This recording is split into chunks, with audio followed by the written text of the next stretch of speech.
Welcome back to the Racing Answer Podcast.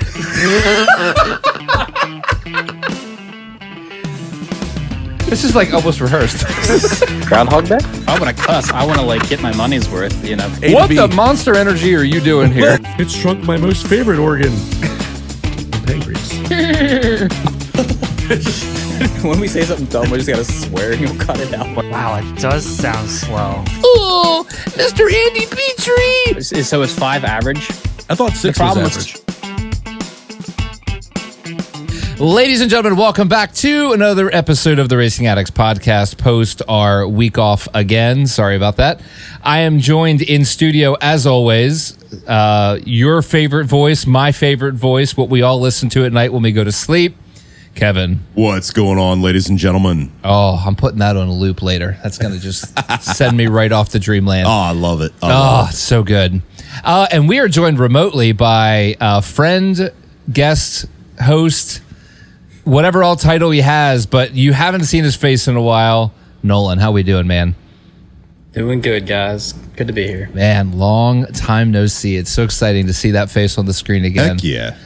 He's joining us from the cave in Afghanistan, by the way. I don't know if you guys caught that. He's in hiding as we speak. Yep. The same place Osama bin Laden was back in 02 or 01, whenever it was. Didn't we just discuss a couple weeks ago that Mitch is also somehow associated with that cave? Well, that and the fact that when my boy Mitch does not shave, he looks like a terrorist. Like he was rocking a beard for a solid 2 years, and like every time he'd walk into a room, everyone's like checking his shoes for fuses. Like it was That's good. It was a thing. So apparently this is a trend here. So we can laugh the about internet's that, right? surprisingly good in these caves. No wonder he got so much done. This could be like a T-Mobile commercial, right? Service. Either that or Mint Mobile, one or the other. Oh yeah. Can you hear me now? Yes. Can do a podcast from a cave. So we are post Roval. I have no notes tonight, so I'm going rogue. So apologies in advance. Me too, boys. Me too. It's going to be good. So before we get into rating the race, I just have to ask you guys, we're going to do a poll, each person. Roval or oval? Oval, 100%. Oval, 100%. Nolan, where are you at on this important discussion? I'm like 70-30, oval 70. And Roval 30. I didn't hate the race.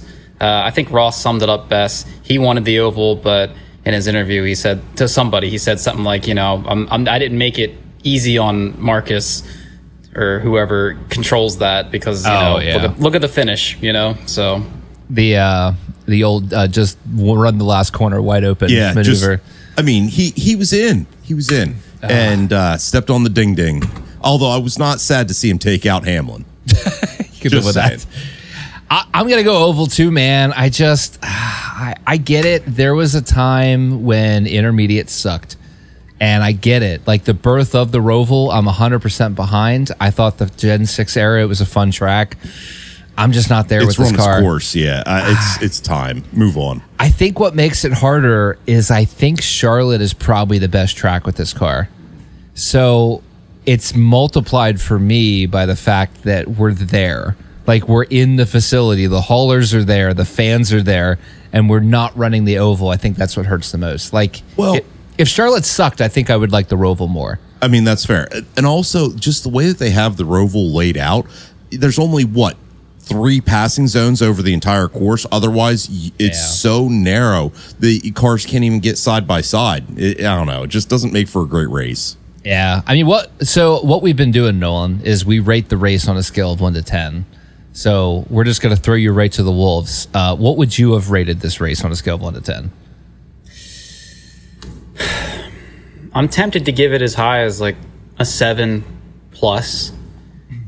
It wasn't like a legendary race by any means, even though it kind of had a legendary finish in some respects to the career of Ross Chastain. That'll go in the highlight reel for sure. one more to tag on. Yeah. But it wasn't the worst road course race I've ever seen, especially in the last couple of years. I like the tire fall off. We have too many road courses. I think that also adds to the fatigue of the fact that we're racing on a road course at Charlotte, not the oval. So I'm a little bit burnt out on it for that reason. I'm thinking of all the reasons. I'm out of practice, boys. I haven't rated a race and had to think about what goes into all this. This is all rapid fire. But so far, you're making great points. You're making great points, especially about road course fatigue. I'm thinking out loud here. Yeah, I'm thinking out loud here. And I definitely do have a little bit of road course fatigue, among other fatigues related to NASCAR Cup. We can get into that. I'm sure we will. Yeah, we're probably right with you. But I will say, I guess to start off, it really wasn't the worst race I've ever seen. I've seen worse next-gen races at any track.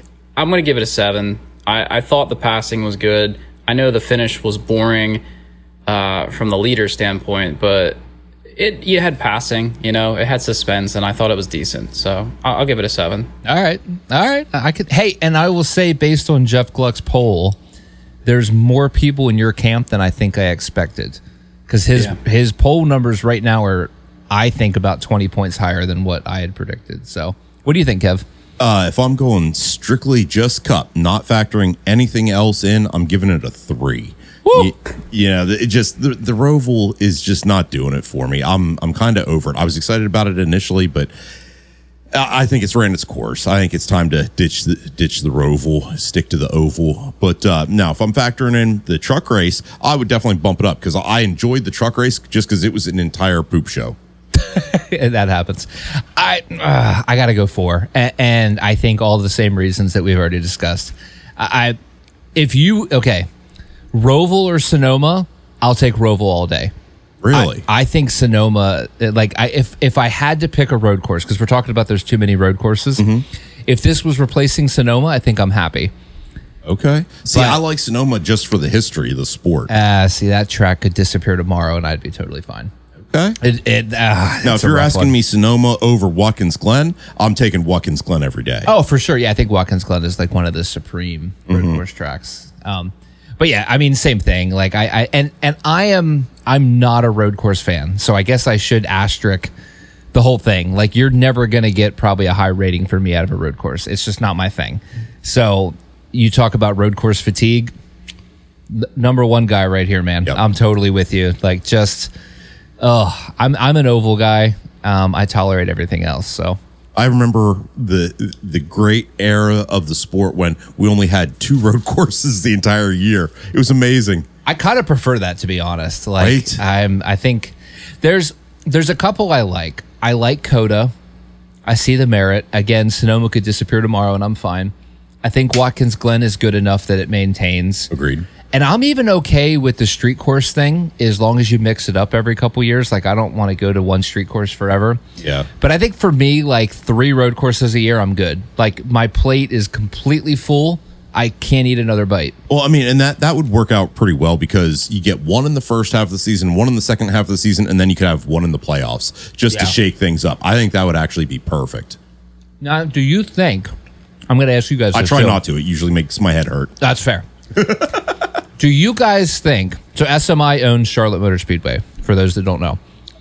Do you think SMI legitimately wants the Roval? Do you think they look at it and go, that's the product we want? Or, and I'm saying this because the Here for Speed guys brought this up this week, and I think they're onto something.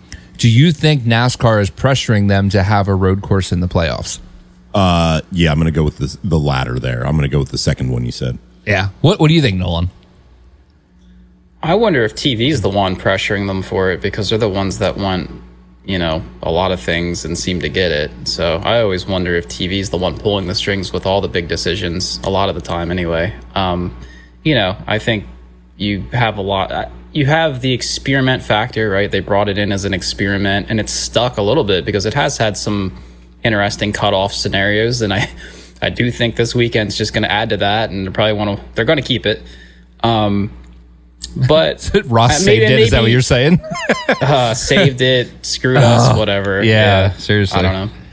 So I think that it's interesting that Ross Chastain is the one that has these big highlight moments with the cutoff of the playoffs, with the Hail Melon and then the failed, I don't know what you want to call that, but at the Roval. He tried. But he tried. I mean, he went full send just like he did at Martinsville. And I applaud Chastain for doing what he did. It's just didn't pan out for him. But I do find it interesting that it's the same guy bringing the excitement to the sport. the guy that they vilify for driving aggressively, and now this season he's been kind of a lame duck. Well, okay, so can we talk about the fact that during and I didn't watch any of the post race show. I just, as soon as it was over, I was like, I'm good, and I left. I again, my plate was overfilled weeks ago with road course, so I had no interest in the post race show. But I was scrolling the Twitters last night, as I typically do when I lay in bed. Talking about Chastain going up and down the pit lane, apologizing to everybody. Well, no, the thing was when Denny Hamlin puts his arm around Ross Chastain and has this heart-to-heart moment, did anybody have that on their bingo card? No. I would have put money on that moment never happening ever. Agreed. And it happened. Like, that was nuts. And the crazy part is, so anybody that watched Denny Hamlin's interview on TV, it was spot on. He kind of found out during the interview what the playoff situation was. And then, I mean, he kind of made it sound on national TV like he would have helped out the one had he known. And then I think he kind of confirmed it later, and I think it was Noah Lewis posted a clip, and he is like cussing out Chris Gale, and he's like, how can you not let me know? You know, so race manipulation question mark, I don't know, but I get it. Like, I don't know. Well, I mean, we've asked that question many times before about teams, manipulating the race. Now, Ross Chastain's in a Chevy and Denny Hamlin's in a Yoda, so I'm not sure how that would have worked as far as along party lines, other than to try to make sure a Ford wasn't in. And I will say, for anyone, and I can't believe I'm defending Denny Hamlin. This is driving me nuts. But makes you feel dirty, doesn't it? It does. But 2 laps before this, Joey Logano is MFing Todd Gilliland on the radio because Todd Gilliland didn't let him go. So if we want to start the race manipulation conversation, it goes much further than Denny Hamlin's interview. Oh, agreed. Yeah. But anyway, I felt like we had to bring that up because it was just like such a bizarre moment. Like something I don't think any of us expected. And I wish Denny knew. I'm not a Denny Hamlin fan by any way, shape, or form, but I do like the way that he said it at the end. That he's like, look, Ross Chastain went for it. It didn't work out for him, but he was trying his best to eke his way in to the next round. And again, I applaud Denny Hamlin for recognizing it, because years ago when Denny Hamlin was at his peak D-bag form, I mean, he would have been there trying to fight him on pit road for no reason after he's already locked in, Yeah. So next up, we have Joey Logano finds the magical horseshoe wedged up his rectum again, apparently. But it's only getting harder for him to pull that magic out. Have we ever seen a driver get luckier and be more undeserving in the Cup Series? Like, I just don't think it's possible. Yeah, it's rough. They've not been good all season. They have not. Maybe 2 good races all season. And the guy that is easily in, has the speed, has the track position, makes 2 mistakes on pit road to get Logano in. Yeah. What? Well, I mean, and Logano had issues on pit road also. He had several issues with tires not coming off and taking longer on the right side than the left. But Logano somehow pulled it out, and that does make us a little fearful. I mean, I'm a Penske fan, but I'm even a little fearful what this is going to do if he makes it to the next round. Gosh. So Nolan, what we're asking is, what happened to your boy? We were counting on him yesterday, and he let us down. I think he let himself down. He let Trackhouse Racing down, Team Chevy down, and I won't say he let me down. I was entertained. I was already let down by the Eagles, actually. Same. Gosh, should we even go into that mess? It was a Sunday for me, man, because I'm a Ross fan and an Eagles fan, so I got to watch that back to back. I'm surprised you're not swimming with or taking a bath with a toaster right now, like we were earlier in the season. Yeah, I mean, at the end of the day, they're 4-1, and Ross Chastain is still a good driver, and he's still a good person to root for. And even when he fails, he's fun to root for. But yeah, I'll just say, like, in summary, it's interesting to see his progress as a driver. Him being buddy with Denny Hamlin seemingly is neat. I like the full circle moment there between those two. That's wild. And I think they just weren't consistent enough, and it sucks that he was the reason why at Charlotte You know, it's ironic, too, because his one win this year, did he win one or did he win two? I forget. But he won one at Charlotte, obviously the Coke 600. Yeah. That's what I thought. So he won the Coke 600 there, and then it's a little bit like insult to injury because if it was the Oval, you would expect a lot out of him at this race. But he goes to the Roval, and then he just trips all over himself, and it's unfortunate. It reminded me of Carson Hocevar in the championship race a couple years ago in trucks, right? Where it's just like, what are you doing, dude? Like, Yeah. like, That's a good point. Holy choke. That's what it reminded me of a little bit in NASCAR terms. But well, Nolan, I think something else that Alex and I have hit on earlier this season, it seems like Trackhouse in general, other than Shane Van Gisbergen at road courses, the whole organization of Trackhouse really took a step back this year, I think. I don't think they were nearly as good as they were last year or even 2 years ago. yeah, they would go through little spurts throughout the season where, like, okay, they're hitting on all cylinders, and then maybe they'd get a couple top five finishes. But, you know, I went back and looked at Ross's, like, last dozen races or so, actually all the way back into, like, this, like, early summer. And especially the last 10 or so, like, he really hasn't finished in the top 10 very often. And that's bad. I mean, I know we say Joey Logano kind of like barely made it in, and I'm surprised about that too, especially when you consider like Tyler Reddick. I would have expected more out of him going even back to last year. I really thought that team was ascending. So it's almost like you had all these drivers that were just underperforming, I guess teams too, but even Bubbles for that matter too. Yeah. You know, because Bubba's been incredible this playoffs. Well, yeah, I mean, even the second half of the season, Bubbles really turned it around and was actually a threat. You know, so it's interesting to see. Again, you got two 2311 cars that you would have expected more from, and they just kind of fell short.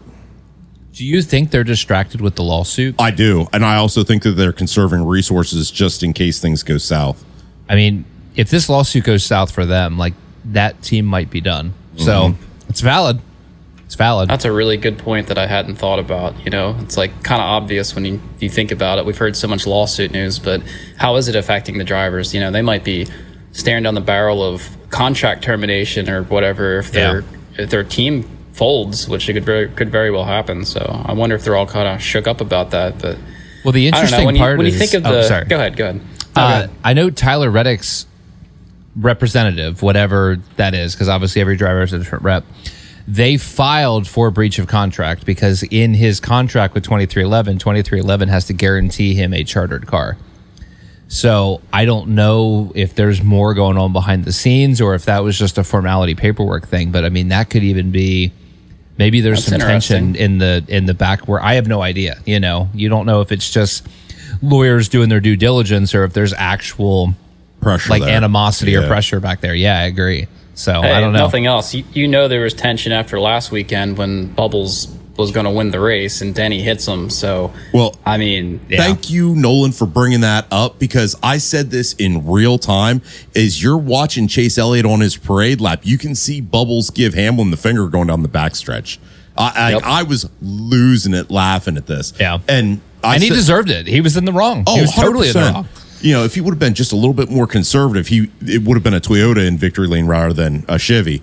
But something else, I sent it to the group chat, was from Hamlin's podcast, and he's like, "Look, if that's him referring to Bubba, giving me the finger as a driver, I understand it completely, and I have no issue with that. But if it's him giving me the finger as the owner of 2311, now we have an issue within our own." Call HR. Yeah, he flat out said it. He had no issue with Bubba in the moment giving him the finger. Yeah. But it also warranted a deeper conversation just to make sure, from an owner-driver standpoint, that they were still on the same page. Which apparently they never had. Did you catch that?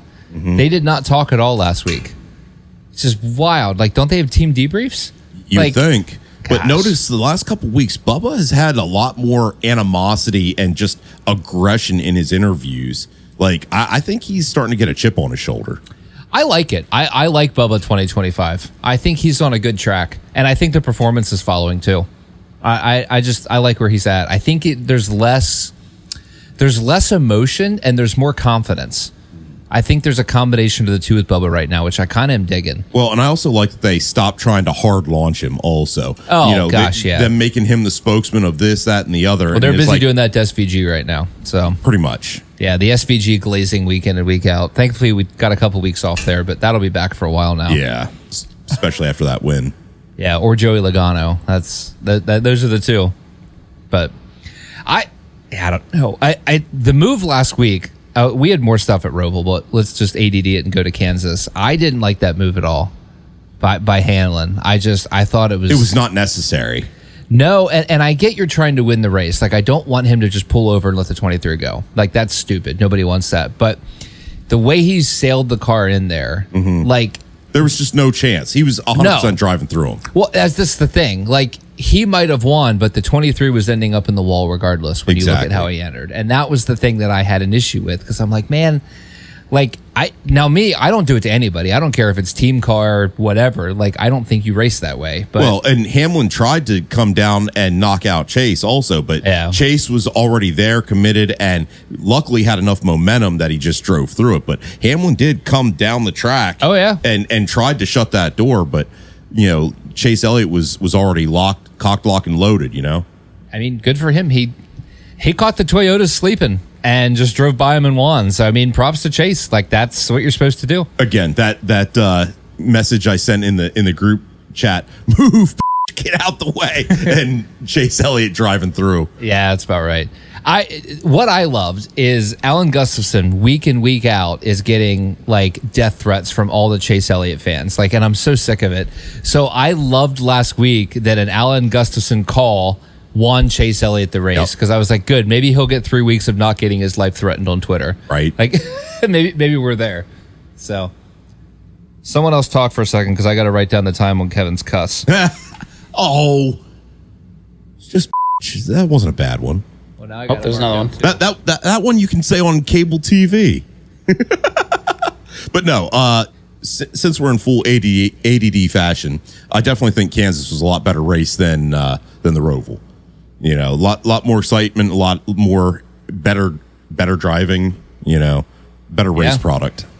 Hey, it's what we know NASCAR to be. That's the big thing about, saturating the schedule with road courses is like, what is NASCAR? Is it a multi event sport? It's like, no. I mean, we throw in the road courses as like, an aside, as like a little sideshow, but it's not supposed to be like 20% of the schedule, 25% of the schedule, or whatever it ends up being. I'm sure it's less than 25, but it's more than it used to be, and it's been creeping up.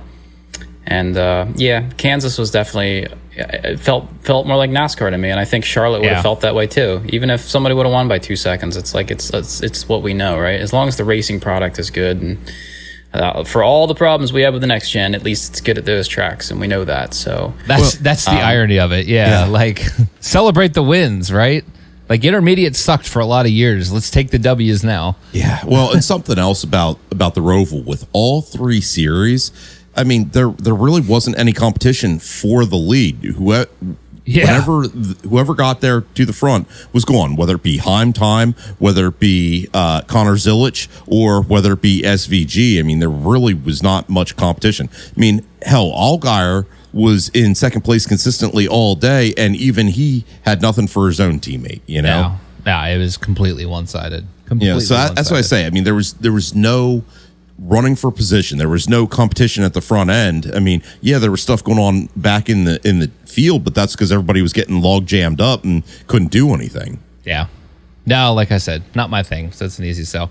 Kyle Busch is he the unluckiest driver in the world? Like, if Logano has the horseshoe up his butt, where is the horseshoe in relation to Kyle Busch? I'll be honest. At this point, I think Kyle Busch, in hopes to protect his own legacy, I think he just needs to call it. I really do. I think he needs to leave RCR. Well, yeah, but that's the thing. Where are you going to go? Who has an open seat that's actually going to take an aging driver in at this point? Rumor is the number 7 car is open, and I think it's probably an upgrade. Do you, though? I mean, the 77's fast. He wrecks it every week, but the 77 is fast. And I would take Kyle Busch over Justin Haley 100%. That's who's in the 7, right? Yeah. Like, 100%. I think the 7 could be an upgrade. Especially, like, listen, Rick Hendrick is throwing a lot of money at Spire Motorsports right now. That's true. That is true. If you get Kyle Busch there, maybe convince Rick to throw a couple extra bills over there, that 7 car could be dang fast. And give Kyle Busch another chance to be relevant. And then you have Hocevar take him out every week. There is that. There is that saying. variable. There's a high chance of it. Hocevar did take out 2 people, right? On Sunday, he took out. Yes, he did. Yeah. So I will say the level of give a poop that Kyle Busch has is actually low-key hilarious because Riley Herbst like threw a block on him on the backstretch, so they get to the front stretch and he just dumps him. Yeah. Like she's just like Kyle so Busch good. is like just make me. Like he's in this like just tempt me mood. And I thought it was freaking hilarious. I loved it. And between, not having the speed at RCR, then the mechanical failures that put him behind, he's in a no-win situation. So the least he can do is at least make it entertaining and be like, you know what? I don't give an F. We're just going to drive through whoever's in my way. Hey, and if it happens to be Riley Herbst, we're okay with it. Yeah, I'm okay with that. No objections there. I mean, and Is he's this like the last year of his contract? He's got one more, which sucks. The irony is, so here's the irony. This is the little behind the scenes. Riley Herbst got that ride because his daddy bought the charter for 2311. The charter that they no longer have. Does that null and void the contract with Riley Herbst? That's interesting. That could be the one upside to this is that 2311 gets to fire him after this year. I mean, that would be great. Like, again, Corey Haim, come on. Like, the biggest prospect Toyota's had in years, and everyone's afraid to give him a freaking ride. Right? Like, Which makes no sense. Meanwhile, you got Riley Herbst running 38th every week back there with Cody Ware. Cody Ware outrunning him some weeks. Anti-Gibbs for that matter. Yeah, well, that's a whole other conversation. He's a big old ball of suck. But how do you not seize this opportunity? Like, dude, I would love to see Corey Haim jump ship and get in with the Fords. That'd be amazing. oh, he's not. He's going to. He's a Toyota guy. I know that, but I'm still saying it would be amazing. It'd be cool. I just want to see him out of the freaking truck series. I'd like to see some actual races in the truck series again. Like, that's fair. Like, Lane Riggs is hands down the second best driver in the truck series this year. And it's still not even close. And it's still not even freaking close. But then he's like 12 seconds ahead of third, It's like, come on. So, crap. What was the other cut point? This is what happens when I don't make notes. I just forget things. Dang it, Alex. I know. Dang it, Bobby. Priorities. But I don't know. Austin Hill. How about that? Missed the transfer by 21 points. This is beautiful. This is like beautiful. This is poetry in motion. He got knocked out of the playoff by the same amount of points that he got penalized when he right hooked Eric Almirola. Like, you cannot write the script better than that. Yeah. So good. So good. Beautiful.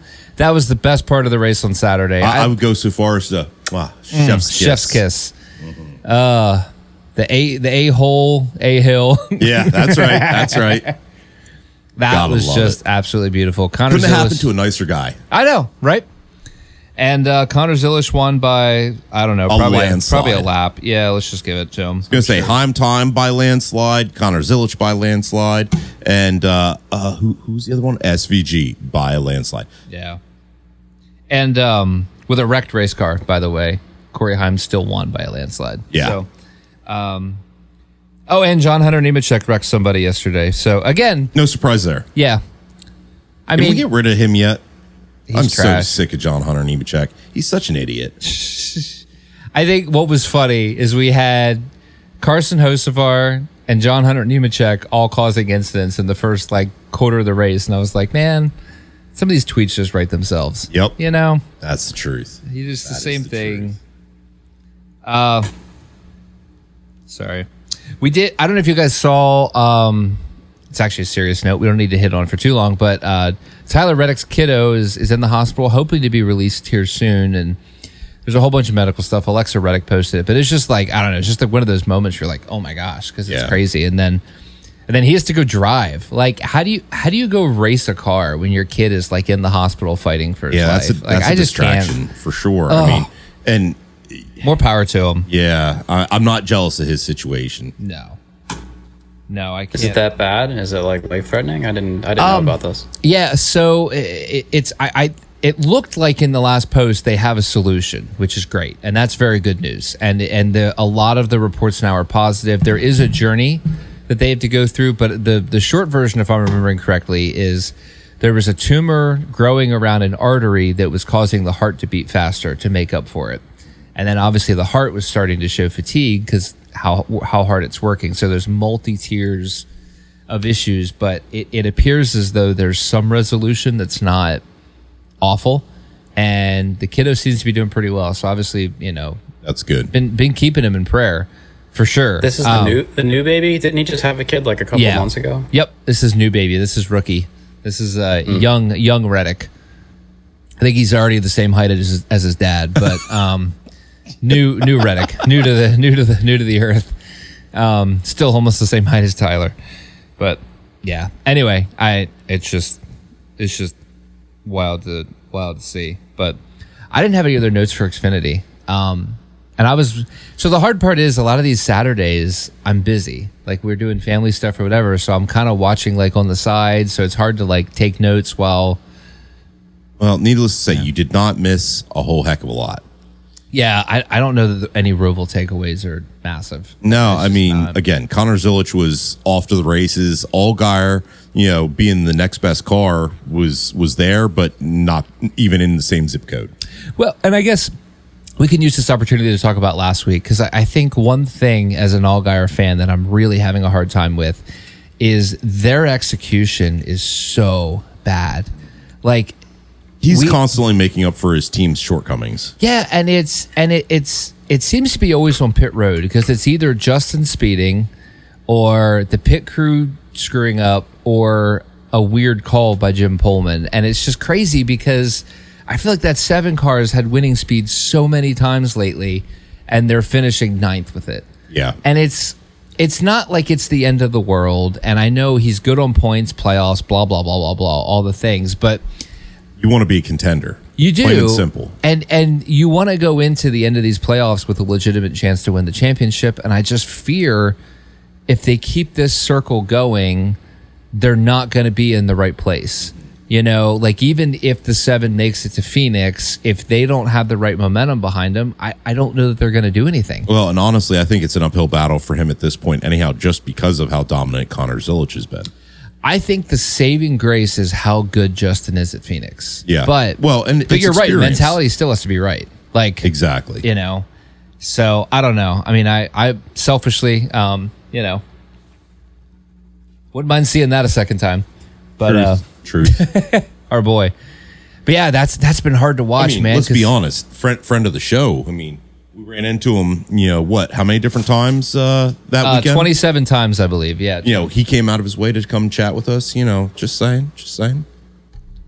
Don't do that. Should I put this here and oh God, sadness? It's so bad. I'm still jacked up about it. Still bitter. So what did they do? I was flipping back and forth, and unfortunately, as was I got stuck on the race for too long, and of course, nothing happened in the race, and I regretted staying on the race that long. But the Eagles were up by like 2 or 3 possessions. It was 14-3. Yeah, and then they just get ready. They the bed. Okay, they played to not lose. They stopped spreading the ball around, and they just sucked. And the weird part is, I feel like that hasn't been a thing under Sirianni. Like, he's normally a keep the pedal on the gas kind of guy. Exactly. I think it's 100% Patullo. I really do. The new offensive coordinator. What are we doing? And the offensive haven't whole hit has on been all great. cylinders all season, and the offensive line is banged up. Okay, so of course, when the offensive line is banged up, that's going to lead to less of a running game. I get that, but they started off the game spreading it around to everybody, and that kept the defense on its heels, and they moved the ball down the field. They put up points. What were they doing in the second half? Playing not to lose, and what did they do? They lost. I don't think you can go conservative. I think that's racing and football. I think you've got to go, like, as much as Joey Logano drives us bananas, they are constantly going for the win. Yeah. They finished 20th, but they're constantly going for the win. Yep. But like I think that mentality is correct. I think that's unfortunately the part that 22 does right. And typically that's Sirianni, because I think that's why Sirianni has worked so well. Agreed. Is that they're always going for the W, and I don't know, it just feels like there's something. Special teams has saved a couple of their games already. Oh, special teams and defense, they're the ones that should be credited with all the wins so far this year. It's definitely not the offense, because the offense has been hit. They got an 8-cylinder, but they're only running 4 of them. Hey, it's possible. Don't forget the Steelers were 10-1 on week 11 last year and lost every game after it. So there's lots of time. That's true. To get it together. I think they can still do it. I mean, that's fair. That's fair. Are they going to win the Super Bowl, Nolan? Are we going for another Super Bowl? Go Birds. The Eagles? Yeah. Are we doing it? Man, they're going to have to fix their offense, that's for sure. Yeah. And their offensive line has to get healthy, too. But their defense is great, so we'll see. Hey, we can dream. And speaking of great guys named Nolan Smith should be coming back soon, and that's going to add another linebacker to our to the roster. So that ought to really pump the defense. He'll be back. Nakobe Dean will be back, but they have 2 really hurt offensive linemen that are good. Their center and their left guard, their left guard, and I think that's hurting them in the run game. Saquon's not looking very efficient. Anyone that has them in fantasy knows about that, and but neither are the receivers either. Like, they've had some efficiency issues. They're not getting first downs. They just missed their offensive coordinator. So yeah, that's my Eagles football take. I will say in the NFL there aren't a lot of good teams like really running away with it. I thought after week 1 that Baltimore was going to be like the best team easily, and then same thing with horrendous. Yeah, and then Green Bay. I was like, okay, yeah, they're really really good, and then they lost to the Browns. So it's like, well, what are they? So I don't know. Every team looks mortal, including the Eagles. That's fair. That's fair. Good. But that's good a point. good thing. That's going to make the season fun. Yeah. But I do like that. I just don't like that they lost. I'm still sour about it. It'll be interesting because like the football season's long enough. There's always this like turn. Yeah. You know, like 2/3 of the way through it, and you're like, okay, that's the team. Well, and that's the thing. You want to get hot down the stretch, just like you want to do in the playoffs for NASCAR. Yeah, it's true. Pull Penske. That's right. I will tell you, I still like the Buffalo Bills, man. They look. I like Jacob Allen a lot, and Josh Allen. You mean Josh Allen? Like I was saying, I really like Josh Allen. Jacob Allen used to race sprint cars. Actually, his dad passed away today, so that's why I was thinking. I'm sorry, Josh Allen. I really like him, and I'm telling you, the Bills. They just need that extra 5%. And I won't lie, I would much rather see them than KC go for the AFC. Oh, come on. Let's do it. Yeah. I might actually root for that. So if the Eagles don't make it and the Bills make it, you're pulling for the Bills since they don't have one yet? Easily. I mean, that's not even a question. I like that's like the easiest. Also. They're going to pull out that Team Penske Phoenix setup and get it done in the Super Bowl. I just love that their fans put themselves through folding tables just to try to get the mojo going. I guess it's what you got to do to freaking live up there. That weather sucks. You could not pay me to live in Buffalo. Nope. The heck? Are you kidding? Anywhere north of Pennsylvania? No thanks. I don't even like our winters. Right? I hate our winters. And these idiots are up there like, oh, yeah, we get 30 inches of snow a week. Come on. Yeah, no what thanks. Are you smoking? No thanks. What's it like down in Florida there, Nolan? What's winter? I've never heard of her. Is that when it drops to 45 degrees? Oh, man. Oh, yeah, on the worst days. Oh. Yeah. My buddy in Lakeland taunts me frequently. He sends me pictures of the sun, and he's like, remember this? And I'm like, shut up. Yeah. So. Not happy. Not happy. Corey Haim won the truck race again. Time! It's ridiculous. I mean. You getting sick of hearing Haim time yet? I was sick of it like in March. So, yes. What does he have? 10 wins on the season, I think? Yeah. So he has now beat Greg Biffle's record. He tied Greg Biffle's record last week with number 9, and now he's beat it. So I will say, if anything happens to Connor Zilish or Corey Haim in the championship race or leading up to the championship race, you are going to hear the 36 race people go bananas. And honestly, Team Chaos, I'm here for it. I love every second of it. If Lane Riggs somehow, I'm willing it into existence. That's why I'm wearing my Lane Riggs shirt. If he somehow pulls off the championship in the trucks, the fans might burn down something. Oh, man, that'd be so cool. We might go full Summer of Love on the NASCAR headquarters in Charlotte, North Carolina. And honestly, I'd like to see it for FRM, too. Not just lane rigs, but FRM as well. Just saying. Oh, it's wild. Like, I rarely say somebody straight up deserves a championship. Corey Haim's there. Yeah. We're good. Yeah. Like, yeah. I mean, honestly, as much as I want to see Alligator do it again, Connor Zilic is right there, too. That's the thing. Like, it's hard to. It's just you get to a point where it's just hard to root against them. Like, you feel like they just deserve it. Yeah. Dirt. We had the National Open at Williams Grove this weekend. World of Outlaws, fun time, great. Actually, props to Williams Grove. Great time, best ever. We dog on Williams Grove frequently. We do. And we've actually complimented them quite a few times lately. Yeah, I don't know what they're doing different, but it's getting better. Dude, the racetrack this weekend was fantastic. It was so good. Like, so good. Guys could make moves. The line moved around. Oh, I just knocked Danny Dietrich on the ground. Hopefully that car didn't break. But it was really, really good. And we had an all posse podium Friday night. Pretty cool. That's solid. Very cool. And Danny Dietrich also finished on podium Saturday night. He should have won. He kind of biffed it himself. But it happens. I know, but it was great to see. I mean, selfishly as a Danny Dietrich guy, I thought he had it, but it was genuinely good. I mean, the surface, the everything. Like, it's about as good as Williams Grove's going to get. I think they peaked it. So major credit to them. And this coming weekend down at BAPS, we have the conclusion to the Super Sportsman Series. What? That championship will be handed out this weekend, or at least that'll be the last race of their season. So what are the points like in the Super Sportsman? Like, how is Kenny going to win it? Is he not going to win it? Is it close? It's not looking good. Is Dellinger leading? Dellinger is leading. At least last I looked. Last I looked was a couple weeks ago, but it hasn't changed much since then.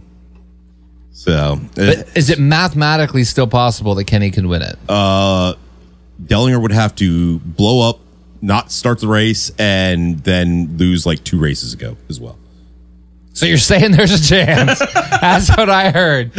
You're saying there's a chance. Not. Is Kenny still dabbling in the 410s? Yeah, he's hoping to go 410 race and 2 more races this season. Really? Is he doing the finale at BAPS in like October? That's what he's shooting for, I believe, and he's shooting for one other one in November, I believe. So yeah, he got a newer chassis put together for the 410, and he is hoping to break it in and christen it this season yet. He said there's two weekends that he's hoping to go racing, one of which we will be on our Martinsville trip. So we're gonna miss it. We're gonna miss it. Is it you guys somewhere going to Martinsville this year? Yeah. If someone backs out, you're invited. You're our backup. Oh shoot. Okay. Actually, what you should do is just come anyway. We're out of space in the camper, but you can still get a hotel and just hang out at the campsite with us. I mean, David always likes to cuddle with somebody, so I mean, that is true. David might need someone to keep him warm. Those nights get cold. Bring earplugs, bro. We shared a hotel room on our Rockingham trip. I had no idea he snored as loud as a diesel truck. That is freaking ridiculous. Like, your old 18-wheeler was probably quieter than David. Yeah, but it was a good time though. I still can't believe him and Mitch. Mitch had the pillow folded over his head. So what's funny? The last night, I think it was our last night. Yeah, we're in a suite, so it's a 2-bed suite, and then there's a couch in the room out. So Kevin's like, "Hey, I'm going to give you the bed. Why don't you take the bed?" So Kevin's on the couch. I'm in the bed by myself, and then Mitch and David are sharing a bed. Halfway through the night, I woke up. I could not get back to sleep. Dude, the snoring was so loud I couldn't get back to sleep. So then I just walk out and I shut the door behind me, and there's like this big air conditioning unit in the living room. Yeah. And I grabbed a blanket and a pillow and I went over and plopped down on the floor right in front of the unit because the unit was loud enough that I couldn't hear the snoring. And Kevin's like, "Dude, are you okay?" And I'm like, "I have to get away from the snoring." As soon as you walk through the door, like, I don't know if it was a disturbance in the force, if I was just sleeping lightly or what, but as soon as you walk through the door, it's like, "Buddy, you all right?" Like, I wasn't expecting you to come through the doorway there. I was like, it's so freaking loud. I got to get away from it. I can't sleep. So But it was a good time. So yeah, you want to come cuddle with David at Martinsville? We'll make space for you. I'll keep that in mind. Thank you. I appreciate that. It's a tempting offer, I know. And just throwing this out there, I'm calling it now. Not top bunk. I think Mitch is the only one that fits. I think he is the only one that's skinny enough to fit. So sorry in advance, Mitch, but I'm pretty sure that's you. Then Nolan could, but he may sleep outside like he did last time. Who knows? Oh yeah, I usually sleep in the top bunk. I usually claim the top bunk. Oh, see? Oh, that would work. Mitch and David could snuggle again. Nolan will be up in the top bunk. It'll all work out. There we go. See, it's a win-win. Everything's good. So come on up. Why not? It'd be fun. Because I won't lie, we'll see. I'm definitely gunning for the couch. Dude, the couch is legit It comfy. is. Like, it is sneaky comfy. It is. It is. You could always sleep in a tent, right? You could. Yeah, you can do whatever you There'll be want. space. Listen, I'm mean, game it's a for thought. making options work if you want to make this happen. We probably don't need to talk about it on the podcast, but you're more than welcome to. I'm We'll down. keep it in mind. I don't know Yeah. if. Do you think Martinsville is going to be good this year? It's not that Martinsville is going to be good for the Cup race. It's just we're going to see 5 races, my friend. 5. 5? That was our convincing point, is because there's the Miata series, there's the modifieds, there's the trucks, the Xfinity, and the Cup. So our logic was, if Cup sucks, We've more than made up for it with the other series. exactly. And They're Blaney actually seems to racing win. Miatas there. That's awesome. Yeah, Yes. I know, right? That's some stuff I did racing. Literally, I did it the other night. That's what I'm awesome. saying. So it's got to be a fun weekend. And if Sunday sucks, Blaney Yeah. usually wins the race anyway. So Yeah. we get to see Blaney win. Well, So, I mean, last time we were there, it was Christopher Bell, but we got to see the Hail Melon. Hail Melon. That was literally the highlight of that was race. so good seeing it in person. And we can watch Yeah, I JGR think- wreck their own car in the Xfinity race Right. again, too. I think with that in mind, Ross being out, that probably seals my decision. But maybe if Ross had made it and I thought he had a real chance at it, I'd have to do it. Because the last time he had a chance, I had a chance to go with you guys, and I missed the Hail Melon in person. So that was a real opportunity. I kind of regret, even though it was a boring race. But I was do a believe terrible we were race. even like calling you the day of trying to get you to come down, even just for that one race, didn't we? Probably. It worked at Daytona. Remember, Nolan, when you flew down Sunday morning or Sunday afternoon? I remember. That was fun. I remember. That was a Yep. terrible race. But again, we had a good time. That's right. That's right. Oh, man. So this week we did have Carson Hocevar getting a $50,000 fine Love it. for doing a burnout while the guys were trying to hook his car up to the wrecker. I guess. What an idiot. Can't be doing that. No. Can't be doing that. But he did also buy a Chili's this week. So Yeah, I still think he's an idiot. I like He Hocevar. bought a Chili's, like a franchise. See, he's Like, apparently part owner of a Chili's now. okay. So Good for him. apart from his Facebook Marketplace endeavors, now he's also part owner of a Chili's. Can't remember the last time I ate at a Chili's, so guess I won't be changing that soon. Oh, see, I'm a Chili's fan, so I'm actually pretty cool with that. And It's not a steakhouse. I'm on the fence. oh, I do. We got to go to. Is there an Outback near Martinsville? Because Justin Allgaier might be there. We should probably go. That's true. Well, it was Texas Roadhouse that we were at. It was Texas Roadhouse. You're But right. either way, Yeah. I'm good with either one. Again, good steaks. We got to talk through food because we may do that. Randall Burnett is no longer crew chief for Kyle Busch, effective immediately. Dang. So it is already announced that he is going to Trackhouse to be with Connor Zilish in 2026. And RCR Sped it up. decided, now if you're going to leave, let's just leave. So he's on alternate duties, I think is the term they used. Obviously, the other crew chief got him one turn into the race. So, yeah. Let's circle back for a second because you brought up something interesting that I was just thinking about, which is, all these road courses have been boring and they've all been won by the same person. But that's also been true in Xfinity. And since he's coming up the Cup, that should make for some interesting battles.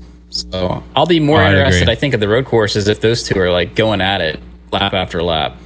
And Yeah, then I agree. if Corey Haim comes up to Cup, which hopefully he does, and he's dominant, hopefully he gets a good ride. I want to see these exciting guys all in the same arena. So, is my internet terrible? Because on my end, it looks like I am lagging. Oh, yeah. You got solid potato quality camera right you're now. a big old. But hey, weird. for being in the caves of Afghanistan, I think you're doing great. Right? Yeah, Yeah, I don't know what's going on. The audio's keeping up at least. Yeah, we can hear you. It's just sometimes your face stops moving. But there's that. I can see it on my end. You're feeding it back to me, and then it might even be double bad. You know what I mean? It's like but double the pixelation.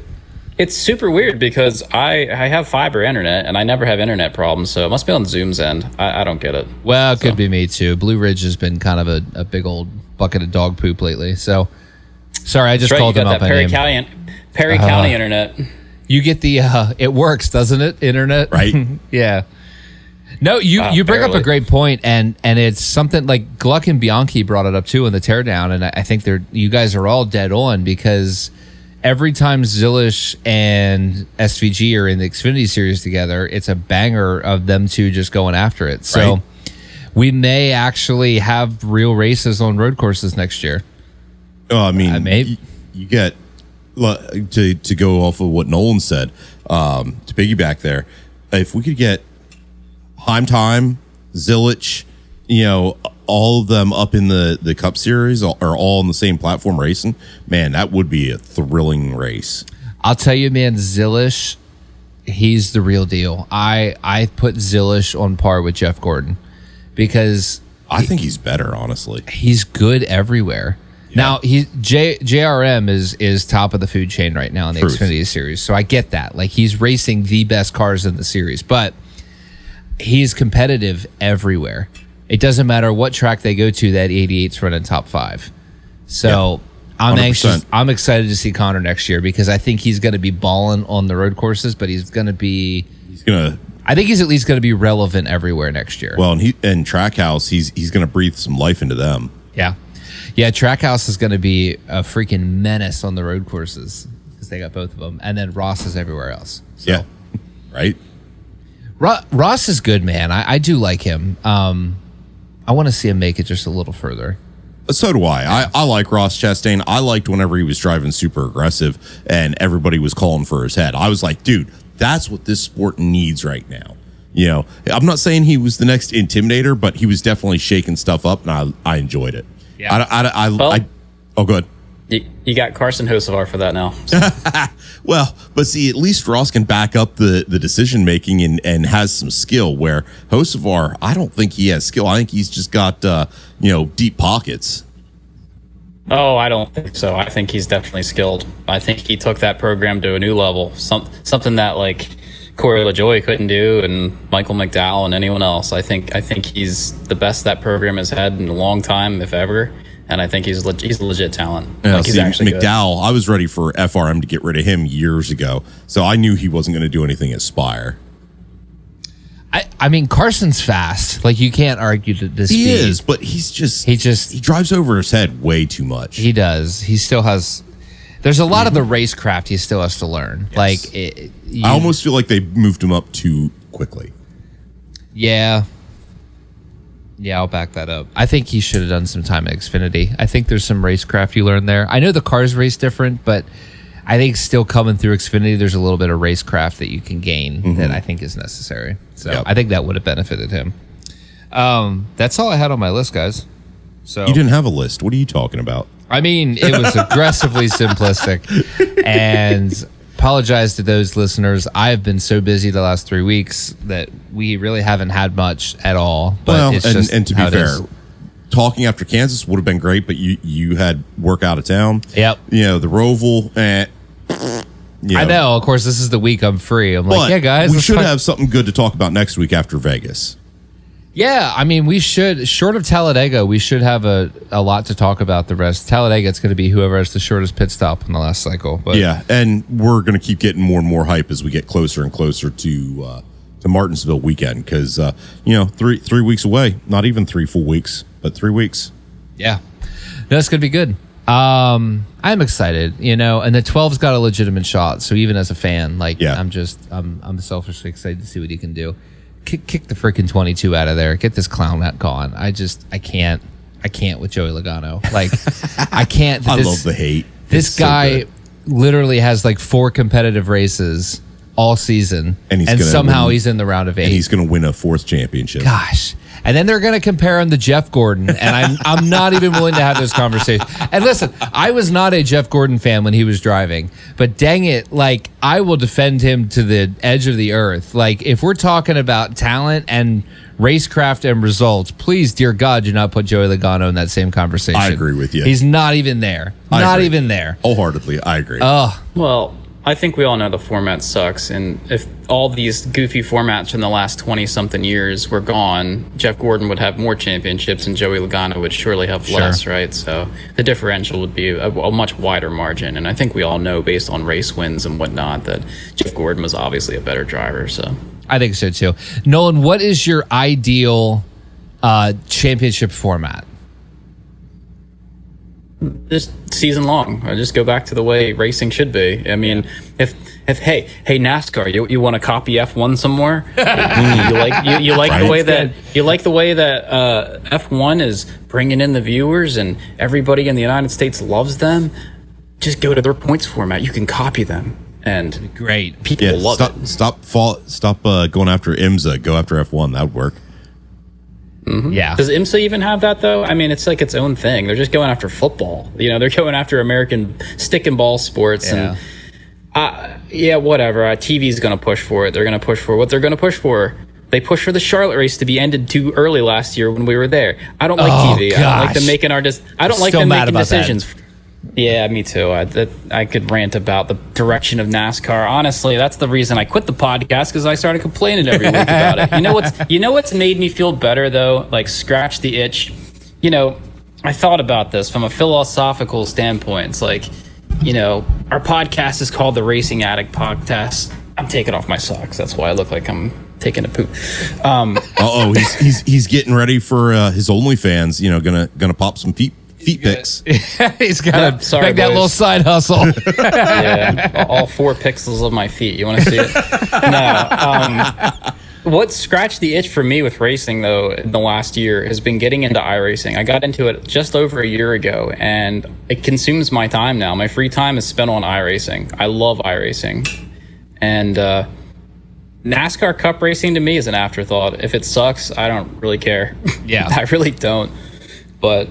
like, I just ran the 10-hour Petite Le Mans GT3s. I don't usually run road, but I had a good time. It was an endurance event, and I ran it with some friends. I have friends now from iRacing, and that's awesome. I have so much more fun actually racing the cars than being stuck watching some format that I hate. You know what I mean? Like, I can run in leagues that I like, and just, yeah.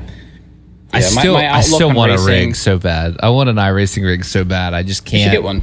I just never have time. Like, I'm just scared to death I'm going to spend all this money. So Johnny and his crew are on it all the time, and some of the nonsense shenanigans they get into, it sounds funny as hell. You know, I bought a gaming computer at your instruction, by the way. What did I do? Remember whenever I was asking about computers, and I was like, dude, I don't know anything. Point me in the right direction. What did he tell you? To get an Apple? No, well, actually, that's he did. normally what I say. he did, but he said, if you're not going to go with an Apple, go with a Dell. And it works pretty good, but I had iRacing for 2 years, nobody to play with, and then I was like, all right, screw it, I'm not playing it anymore, and canceled my subscription. And then Johnny and everybody else got into it, and I was like, all right, screw it, I'm staying off it on principle alone. Time to get a subscription again. That's all I heard. I'm just saying, if you would get into it, I would definitely get into it. Hey, you got Nolan. Why don't you and Nolan start racing? I mean, that's fair. Mitch does it. Yeah, that's true. And Brian. Okay. And Brian. I race with Brian. Mitch is... I ran into Mitch one time at a Martinsville truck race with... who was it? Some truck driver was actually in our lobby. But that's neither here nor there. But was it Matt Crafton? Matt Crafton was probably running 12th in that race too. Right. I've never seen Matt Crafton. I've raced with Chase Elliott at I think it was a Draft Masters or something. That's cool. Yeah, that was cool. I mean, I see certain guys in there all the time. But I'm trying to remember who it was. Did you ever race with Josefar? Because isn't he on there like all the time? Yes, I have raced with him. One time it was in my lobby, but Did he also wreck you? No, he was in a wreck and didn't finish the race. He didn't qualify in whatever race it was, and he didn't make his. I think it was like an ARCA race or something. I think it was ARCA, Kansas. He started in the back and he didn't make it. he didn't make his way through the field. So, but it's so fun. Like I've beaten Harrison Burton. I beat. I'm not saying this to brag, but it is fun, right? And there are other guys who do it too. And who else did I beat? Parker Kligerman in a Gen 4 race. That was super fun. I beat him in Vegas. Kind of dope, actually. Yeah. Yeah. How is the Gen 4? That's got to be so much more fun to drive. Like, it's really fun. Well, it's it's interesting because it's given me a new perspective on all these things. They just updated the physics of the next gen car because they put a physics update out pretty regularly with cars, maybe every year or two, but they put one out to really reflect the way that each car handles for the most part. And let me tell you, it's horrendous. It's bad. Like it's just like what you see on TV where they get strung out single file.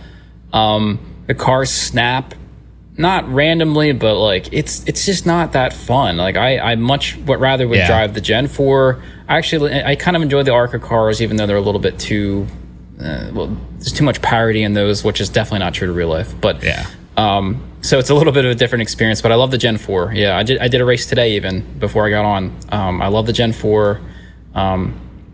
The 550 package is boring. For sure. You know, because you can go back and do these legacy things too, right? So I did that. And the Xfinities and the trucks are really fun. So yeah, it's true to real life. That's cool. It's the Gen 4. I think was just the best Cup car ever. I from a visual perspective, from what you hear from drivers, I think the Gen 4. Oh yeah, it was just supreme. Which was what? It was early 90s to 05 or 06. Yeah. Because 07's when they started rolling in the COT. Yeah. What a great golden age of NASCAR. Dude, that was such a good era. And like especially when you watch those old even the super speedway races and you watch how much the cars are moving around and bopping and booping and I don't know what. Welcome to the cave. Yeah, I know. Right? We're gonna now we're in witness protection. We've entered witness protection because they noticed we're talking to Nolan in the cave. I have no idea what happened. Maybe that means we need to be done. Should we like augment our voices now? Like we're in like a witness. Oh, that's great. All users' identities have been concealed. Now we can guess who's saying it. Right. Oh my gosh. Well, on that note, I think we're going to wrap the podcast because I have no idea what happened, but that is freaking hilarious. It's just gone. All the lighting just shut off except the color. So yeah. It happens. Wow. So we're going to talk in the dark for a minute. Final thoughts, Kevin. What we are going into. Oh, we didn't do picks. Sorry. We did not do picks. We didn't do picks. And Nolan, you get to pick. You're going to pick for David or somebody. Where are we going next week? Las Vegas. Las Vegas. Oh gosh. So yeah. Go first. Yeah, you go first.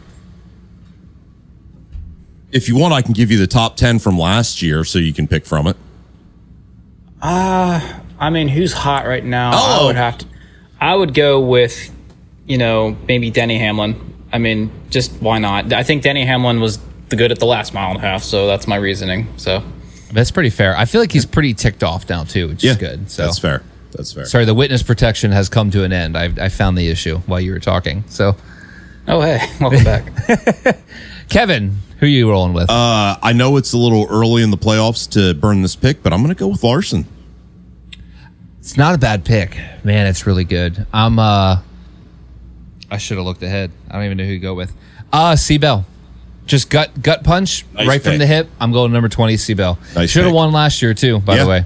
So I should have said Josh Berry because he dominated there earlier this year. So he did. It'll be really interesting to see because in the Gen 7 era, Penske has not been great at Vegas. Like they've been okay, but not great.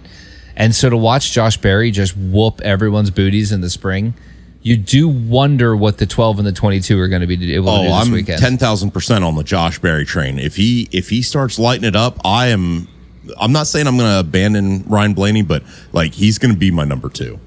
100%. If you would have told me last year that Josh Berry was going to get a win and look better than Ty Gibbs by this time, I wouldn't have believed you because Ty Gibbs looked good in the Xfinity series, and then he obviously is in like the best ride or one of them. So he's in an S tier, top tier ride. And then, so here's Josh Berry looking pretty good. What an unfortunate playoff for him. Maybe he turns it around and actually finishes a playoff race well. He deserves that. It would be fun to see him make a late charge, especially because obviously all of those guys can still advance their positions up to P5. Mm-hmm. So it would still be curious to see where he can end up at by the end of the season. Oh, that would be great. And I love that it's turned the Wood Brothers around because Harrison Burton for, what was it, 3 years, wasn't it? I'm pretty sure it was 2, but it definitely felt longer. Yeah. I mean, doing absolutely nothing other than that one that he lucked his way into at a super speedway. Yeah. You know, I'm loving it for Josh Berry, showing that he has skills and just the way he's earned his way up through the ranks, not just being a silver spoon kid. Listen, if I'm beating him on iRacing on speed, he shouldn't be in the car. Let's put Nolan in the 21 car and see what he can do. I'm just saying. You know what's crazy? I have a whole new perspective on sim racing, just as an aside. I really do, because somebody pointed this out on like the road side of things. I think because of Max Verstappen and stuff. Like I don't know if you saw this, but he went out and set the lap record at Nordschleife on his first try, testing a GT3 car, and then he dominated a GT3 race. Yeah, wasn't last he weekend. driving a Porsche GT3 RS? It was I know he did a Ferrari most recently, but somebody made the point that like, you know, sim racing, it's not just this thing that like people in the future aren't going to look at it as like, oh, well, your credentials are sim racing, and they're going to like dismiss it. It's going to be like, if you're not a good sim racer, then why should we hire you? You know what I mean? I think they're going to literally take it the opposite than the way it's been, where it's like they're going to look at you and say, well, what are your sim racing credentials? Because it's getting that like serious. Like you have to have that racecraft. So I don't know. It's interesting. There are some guys that, listen, I can beat a couple of guys. I can show up and race and be competitive. But there are guys where it's like, I know if you put them in a cup car, they would be good. Like there is hidden talent out there that's like, I guess, hidden in plain sight on these services. Like insane talent. Well, and Dale Jr.'s given several people rides from racing them on iRacing and other simulation type platforms. So, well, you know, there's Josh Berry did, right? Isn't that how he got his start? So exactly. That is true. That's how that relationship started. And then he put him in the late model, and then you're right. Exactly. So, that's what I'm saying. And now he's a Cup Series winner. Love it. Love everything about it. Dang near had 2 Cup Series wins. Yeah. I thought he was going to beat Blaney at New Hampshire. So, I mean, that was impressive. So, he looks good. Love it. Love everything about it. I love it. So, my final thoughts are go 12 and go 12. Yeah. Championship number 2, baby. Let's make it happen. That's what I'm saying. Penske all the way, baby. Screw Logano. Any final thoughts for you, Nolan? Get him next year, Ross. That's right. I support that. I'd still rather have Ross than Joey. Anyway, you guys have a good week. Take care. See ya. So Bye. Denny. See ya.